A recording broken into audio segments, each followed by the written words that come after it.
Okay, so this video is about screen doors and putting in a new screen door, and at least what I went through with it.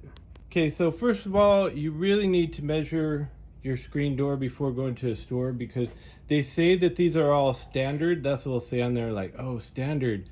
But you know, you go to Lowe's and they're like 76-inch, and then you go to Home Depot and they're like, actually it was 79-inch at Lowe's and 76-inch at Home Depot. And it's like, well, then it's not really standard then, is it, if there's different sizes, you know? What you need to get is one that has adjustable height. I think they all do, but just make sure it says adjustable height, which means, you know, at the top and bottom, there's this sliding area where you can raise it up until it fits your track. And, you know, as I said, like at the bottom too. Now, the first thing you want to do is you've got to like vacuum these tracks and clean them really well. And if there's like paint on here that's causing the wheels to get broken, that's like some old paint, you've got to scrape that off. I had to use a screwdriver and really scrape off parts that were catching it up. Now up here you can see that this top part kind of goes up into here, but you don't want it to be like up there so hard that it's like catching or something. It's got a little play.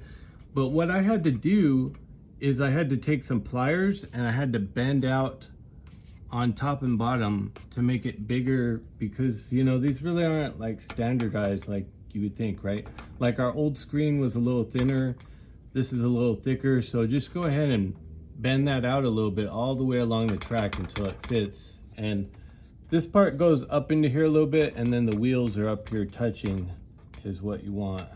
And you adjust it with these screws right there. Also, I did the bottom part, you know, a little ways up off the ground as well, you know, because I didn't want this part to drag against the rail as it went back and forth. So I raised this up too. And I'll tell you, the alignment on this thing was really hard. I was out here for like 40 minutes, like getting really pissed off, because this was not as easy as you would think it was. Getting this alignment to work and it to slide back and forth without coming off the tracks or being too tight. It took a lot of work to figure this out. One thing that they want you to do is slide it all the way in to where it meets up with the latch right there. And you'll have to remove this latch for the moment, because otherwise you're gonna be getting so far and not like all the way in. And then while it's closed, that's when you want to do your alignment on the top and bottom, and just get this a little ways off the ground, and then do your top so that it's just not going to drag across the top and like cause it to be slow or anything, or like stuck. And also so that, you know, you need a little play up there like I was showing you. And now after that, this is not going to line up like it did before, this little latch right here. So you're going to have to adjust your latch, and I think these, yeah, it's got like a sliding area. It's supposed to have 2 screws, but one worked, and I just said I'm done with it, right? Could put one in some other time if I wanted. But this latch can slide up and down, and you want to make sure, and you might pull this out with some pliers a little bit and just get it perfect so it slides in there and you can latch it. And then the last thing I did was sit here and slide it back and forth over and over and over.